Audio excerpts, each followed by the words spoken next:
یہ تھے جناب اصغر نقوی صاحب. ہیوسٹن کے ادبی افق پر جو کہکشاں اس وقت موجود ہے اس میں ایک ستارہ. مجھے آج حمایت علی شاہ صاحب کا ایک مصرع یاد آ رہا ہے کہ جو ذرہ جس جگہ ہے وہیں آفتاب ہے. ان کا مقام نہیں ہے کہ میں انہیں اس وقت بلاؤں، لیکن ان کی خواہش ہے، ان کی کوئی مجبوری ہے، وہ جانا چاہتے ہیں. تو ہمارے عہد کا غزل کا ایک بڑا نام، میں ان کو بلانے سے پہلے ایک قطعہ جو میں نے ان کے لیے لکھا ہے وہ نظر کرنا چاہوں گا.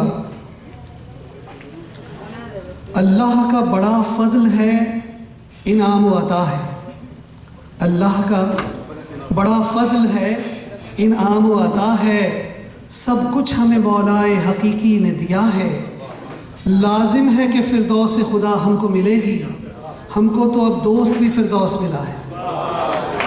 جناب افضال فردوس صاحب سے گزارش کروں گا کہ وہ آئیں اور اپنا کلام پیش فرمائیں. جناب افضال فردوس، ڈاکٹر افضال فردوس.